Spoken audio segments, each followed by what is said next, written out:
2026-এর শুরুতেই আমরা বড় বড় ক্ল্যাশ দেখতে পাই। প্রথমত হলো ইরানে বিক্ষোভ। Violent protests forced a government shutdown in 21 provinces as protests spread over. Protesters have taken to the streets in Iran.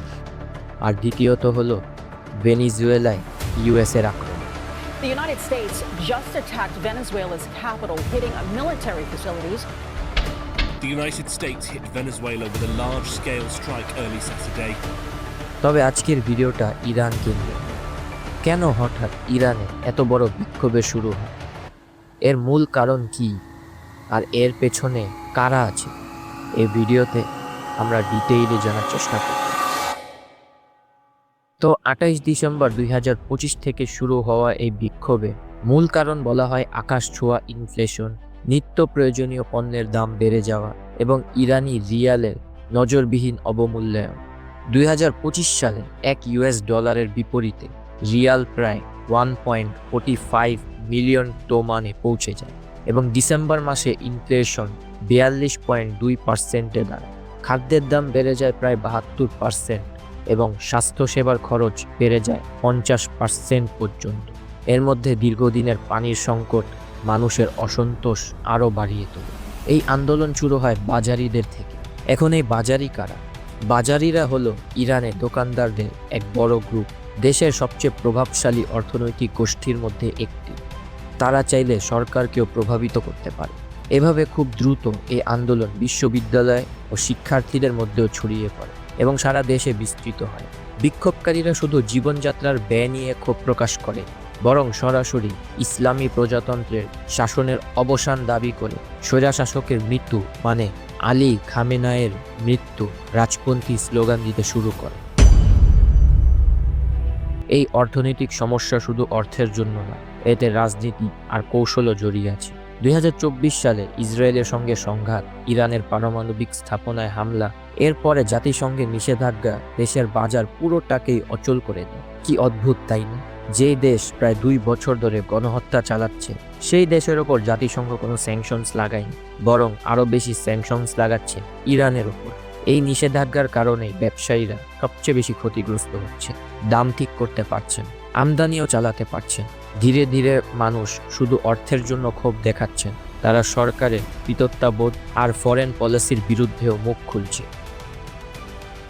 এরই মধ্যে বিক্ষোভকারীদের ওপর নিরাপত্তা বাহিনীর গুলি ও ইন্টারন্যাশনাল নিউজের খবরগুলো এই আন্দোলনকে আরও রক্তাক্ত করে তোলে। 2022 সালে মাসা আমিনির মৃত্যু থেকে শুরু হওয়া দেশজুড়ে আন্দোলনের পর এই নতুন বিক্ষোভকেই ইরানের সবচেয়ে বড় গণ আন্দোলন বলা হচ্ছে। 30 ডিসেম্বর ব্রিটিশ ইরানি কর্মী এলি বোরহান বলেছিল, এবারের আন্দোলনের ঢেউ আগের সব বিক্ষোভের চেয়ে বেশি শক্তিশালী ও বিস্তৃত। 28 ডিসেম্বর 2025-এর এই আন্দোলন ধীরে ধীরে ভয়ঙ্কর রূপ নিচ্ছে। 29 ডিসেম্বর আন্দোলন আরও বিস্তৃত হয়ে তেহরানের গ্র্যান্ড বাজারে ছড়িয়ে পড়ে এবং একই সঙ্গে ইরানের বিভিন্ন শহরেও ছড়িয়ে পড়ে। স্বাধীনতা স্বাধীনতা ও সরকার বিরোধী স্লোগান স্পষ্টভাবে শোনা যেতে থাকে। কেশম, জানজান ও হামাদানের মতো শহরগুলোতে সর্বোচ্চ নেতার বিরুদ্ধে সরাসরি স্লোগান ওঠে, এমনকি রাজতন্ত্রপন্থী স্লোগানও দেখা যায়। এই রাজতন্ত্রপন্থী স্লোগান থেকে আন্দাজ করা যায় এখানে সিআইএ ও মোসাদের উপস্থিতি আছে এবং তারা আজও রেজা শাহ পাহলভির ছেলেকে আমেরিকাতে রেখেছে, ঠিক আজকের মতো কোনো একটা সুযোগের জন্য, যাতে তারা আবার ইরানে তাদের পাপেটকে বসাতে পারে। এবং এই প্রোটেস্ট চলাকালীন ইরানের রেভলিউশনারি গার্ডের অফিসিয়ালরা এমন 2 জন কিশোরীকেও আটক করেছে, যারা স্বীকার করেছে যে বিক্ষোভ চলাকালীন পুলিশের বিরুদ্ধে উস্কানিমূলক বক্তব্য দেওয়ার জন্য তারা একজন বিদেশি হ্যান্ডেলারের কাছ থেকে $38 পেয়েছিল। এর মানে এখানে সরাসরি আমেরিকা ও ইসরায়েলের প্রেজেন্সও অবশ্যই আছে। 30 ডিসেম্বর পরিস্থিতি আরও উত্তপ্ত হয়ে ওঠে। তেহরান, ইস্পাহান, সিরাজ, মাশহাদ সহ অনেক শহরে দোকানপাট বন্ধ হয়ে যায়। বিশ্ববিদ্যালয়ের শিক্ষার্থীরাও বড় আকারে আন্দোলনে যোগ দেয়। 31 ডিসেম্বর ও 1 জানুয়ারি আন্দোলনের মাত্রা বাড়তে থাকে। কেরমান শাহ, ইস্পাহান, পাশা, লোরেস্তান সহ বহু শহরে সংঘর্ষ ঘটে, প্রাণহানির খবরও আসে এবং জানাজাগুলোয় নতুন প্রতিবাদে পরিণত হয়। 2 থেকে 3 জানুয়ারি আন্দোলন চলতে থাকে, নিহতের সংখ্যা বাড়ে, আন্তর্জাতিক প্রতিক্রিয়াও জোরালো হয়। সর্বোচ্চ নেতা আলী খামেনায়ের কঠোর বক্তব্য আন্দোলনকারীদের আরও বিক্ষুব্ধ করে তোলে। বিক্ষোভ চলাকালীন স্লোগানগুলোই ধীরে ধীরে আন্দোলনের প্রকৃত চরিত্রকে স্পষ্ট করে তোলে। শুরুতে যেটি অর্থনৈতিক ক্ষোভ থেকে জন্ম নিয়েছিল, স্লোগানগুলোর ভাষা ও প্রতীকে তা দ্রুত একটি গভীর রাজনৈতিক ও আদর্শিক আন্দোলনের রূপ নেয়। দেখা যায় বিক্ষোভকারীরা শুধু সরকারের ব্যর্থতার সমালোচনাই করছে না, বরং ইসলামী প্রজাতন্ত্রের বিকল্প হিসেবে সরাসরি শাসন ব্যবস্থা পরিবর্তনের দাবি তুলছে। অনেক স্লোগানে পাহালভি রাজবংশের নামও প্রতীকী ব্যবহৃত হয়, বিশেষ করে সিংহ ও সূর্যের পতাকা, যা রাজতন্ত্রের ফিরে যাওয়ার আকাঙ্ক্ষা এবং বর্তমান ব্যবস্থার প্রতি প্রকাশ্য প্রত্যাখ্যানের প্রতীক হয়ে ওঠে।